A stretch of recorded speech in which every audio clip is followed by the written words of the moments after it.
What you're seeing on screen is a reenactment of events that took place a couple of days ago. Because who in her right mind records an everyday moss mining session? When the bone meal ran out, I headed back upstairs. The mining had gone well.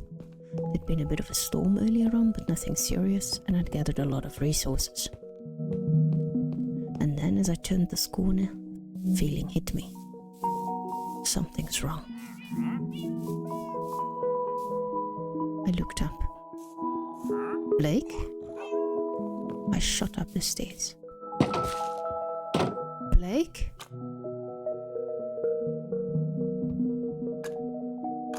I searched every nook and cranny, even engaged the drone's built-in easy retrieve functionality. But still, no Blake. For a blissful moment, I convinced myself he'd been kidnapped. For a hefty ransom, no doubt, which I'd gladly pay to get him back. But then I looked into Mortimer's tear-filled eyes and I knew Blake was gone. Forever. Overcome by emotions, Mortimer pressed a piece of paper into my hands. His somewhat oddly phrased account of the events that had occurred. Blake didn't die, he was murdered. I turned to the skies. To all those pillagers out there, I know where you live. Oh. I know where you live, and I'll make you pay. Just not quite yet. I'll need better armor and weapons and everything. But I'll get you, just you wait. And that's how I lost Blake. I hadn't foreseen such a horrible event to take place this early on, so I've yet to find an appropriate graveyard location. But for now I think it's best to move on, so that's what I've done. I've a long trip ahead of me, for which I've pretty much finalized the preparations. As you can see, I'll be traveling light. Oh, Blake, did you invite another of your... Oh, of course he didn't. Or maybe he did before, you know. Hello there. How can I help you?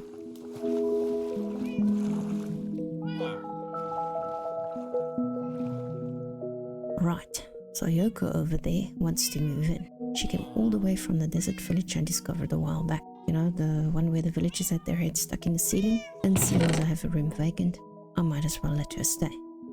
That's gonna mean a bit of a delay while I get her settled in.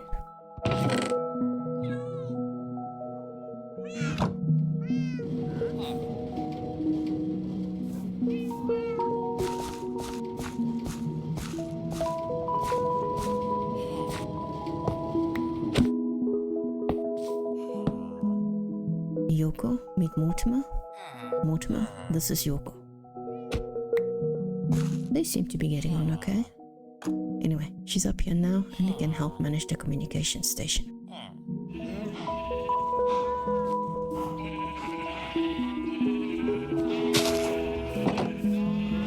Final check before I get going. The fields have been harvested. All animals have their food. And I've put in an extra fence to protect Yoko and Mortimer from intruders. It doesn't exactly look pretty, but as long as it serves its purpose, I'm happy with it. Anything else? Okay.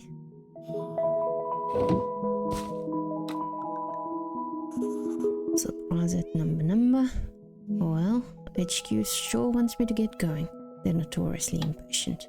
Once given an assignment, the explorer, aka me in this case, is expected to execute the task immediately, and it's best to comply, else there may be repercussions. Something wool. This one's a little too garbled. I better fix this communication station. Sort good wool? Doesn't make sense. Buy wool, hence the dollar signs? I don't know. How does this tie into the previous message? What do? Do I take some wool with me on the trip? It seems so pointless, and yet, what if it's not an iron ore vein they want me to dig up?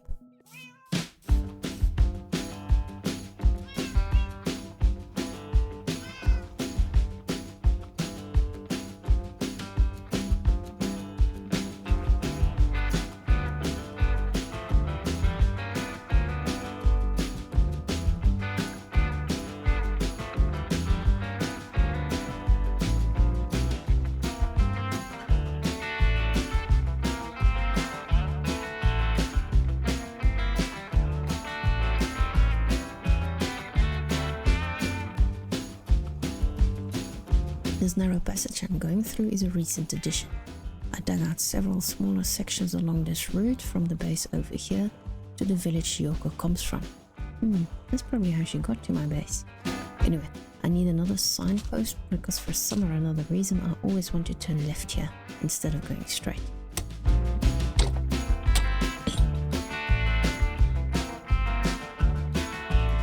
That should do it.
Plus 384 minus 1784. This is the spot. Doesn't look all that special. No indication on what lies below. A bit higher up than I expected, but if I run out of ladders, there are trees over there I can chop.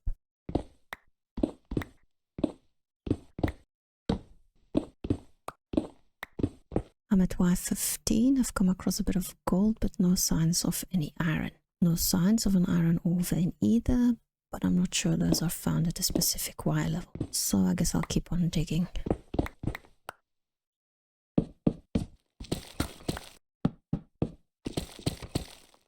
Whoa. Deep. But I think I may have found HQ's big surprise.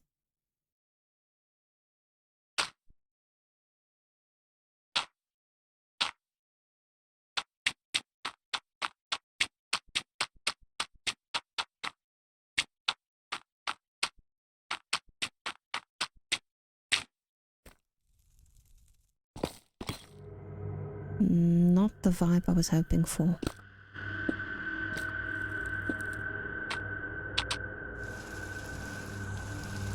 It's really, really dark down here. I'm gonna take it very slow, and apparently I'm also whispering. Not sure why, but it feels like the right thing to do.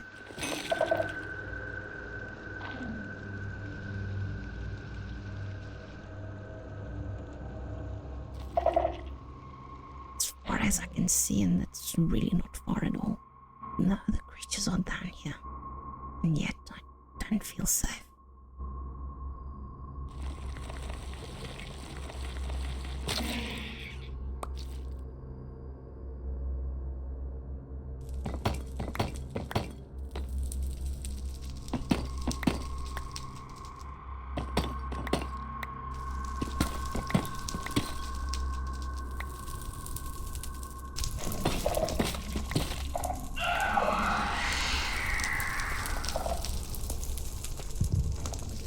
Noise gave me the creeps.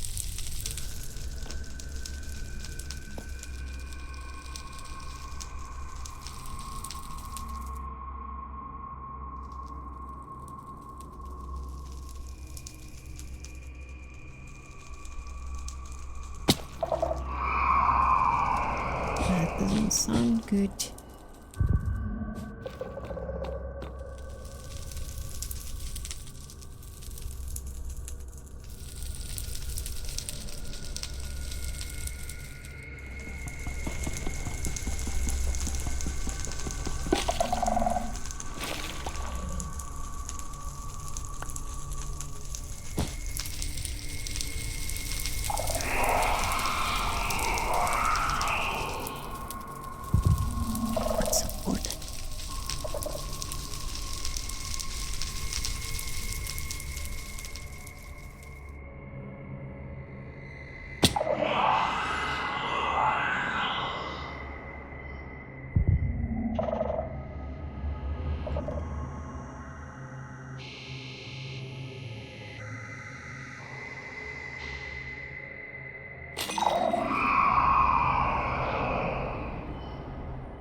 no, I know I'm in trouble.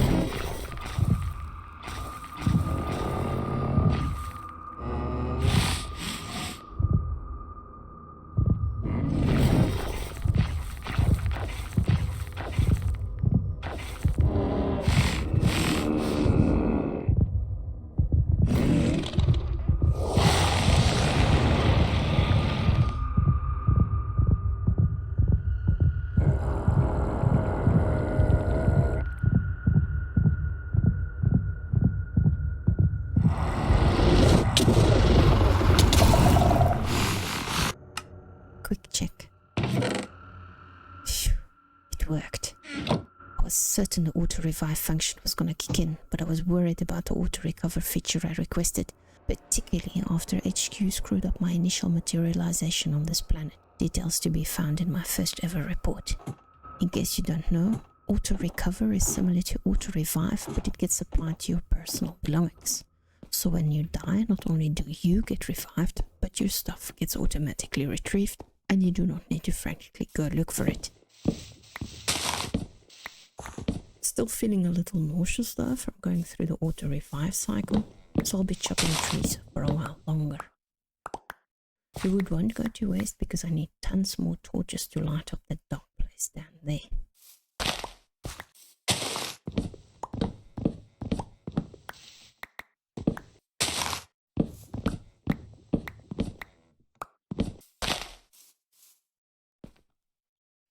I'm going back in.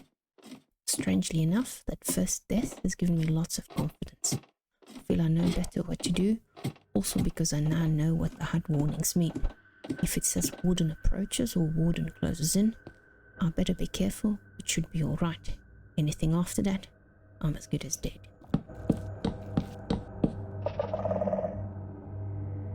So far, I've learned two things. 1, the graveyard is a top priority, and 2, I need to fix the communication station ASAP, because I can't believe HQ would have sent me all this way so early into my exploration journey just to get me killed. I've been down here for what feels like an eternity, but I think the place is secure. So far I've found another funny apple, still not sure if I should eat it. Some sort of armor trim, other weird little bits and pieces that I'll study in more detail at home. Evidence of an iron ore vein. This last one puts my earlier conclusions into question. Perhaps HQ knew about the iron ore vein but did not know about these ancient structures. I really don't know.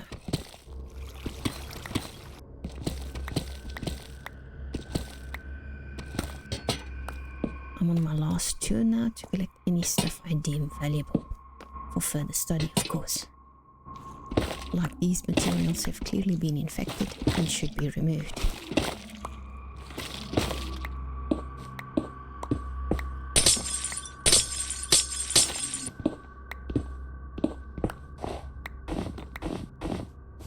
Let's be super careful. Over there is another of those shrieking blocks. It's rather deep into the wall, so I've left it up there in case I want to study a live sample later on. This here, and this, and this, and this is all the stuff I have collected. Now I need to get it all home somehow.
I wasn't gonna take in any more villagers, but Bianca cared for my cats while I was in the dark place. She can have the empty bed up in the study. Or not. Wow.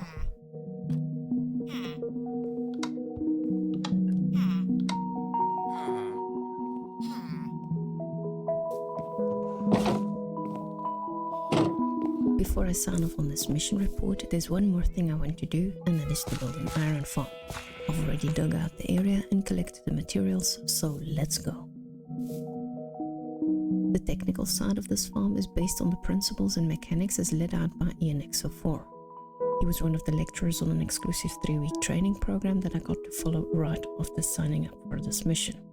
Most of the training was video based, and as I later found out, widely available online, but Ian's stuff is really good, which is how I was able to construct this farm so many months later. I can finally relax, because the iron farm is working, which means no more stone tools. I'm so glad about that. Now let's take a look around, starting with the collection area, which can be reached via this passage. It's all very bare bones for the moment, but once I've collected more iron, I will be building additional hoppers and chests, maybe put a sorter too, and then I will pretty up the area. I intend to expand downwards, that way I will no longer need to climb up this ladder to collect the iron.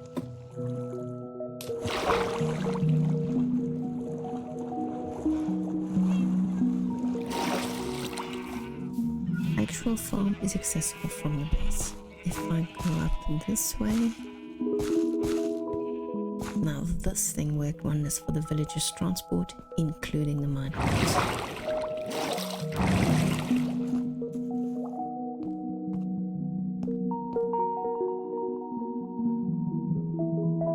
Moving on, or rather hopping on. I haven't settled on a design for this bridge yet, but once I can afford it, there will be rails all the way. Because this pathway is just way too high up and too unsafe for my liking. Seen from the outside, the farm looks like a giant circular foundation, because that's what it is.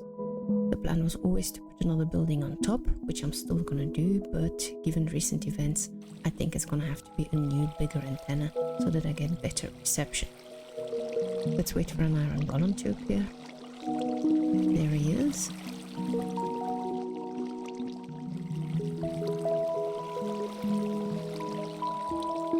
And there he goes to his doom. At least I made his final destination look pretty. On a side note, I can definitely recommend the hot springs, as long as you avoid the lava pool. This smaller bit over here is a relic from the building that was originally gonna go here. Hopefully I can reuse the spot in a new design. As for the inside of the farm, it's, what's the word? Bricky? I guess I will be working on this and many other unfinished parts of the building in the foreseeable future. In my defense, the priority was to get this thing to work, which it does thanks to this baddie and his 3 admirers. Bianca is one of them, as well as a guy named Thompson. He's also wearing a desert outfit, even though I find him wandering in the woods. He has a bit of a history going in the wrong direction, so locking him up seemed the kind thing to do. I wasn't sure where I was going to get a 3rd villager to run the farm, but that problem magically solved itself. Thompson is his name, and I really like his outfit. So there you have it. After losing a friend and getting brutally murdered by a villainous monster, I feel I still came out on top with this fully operational iron farm, which also means I'm gonna end this report. This is Robin on the Zebra mission. Over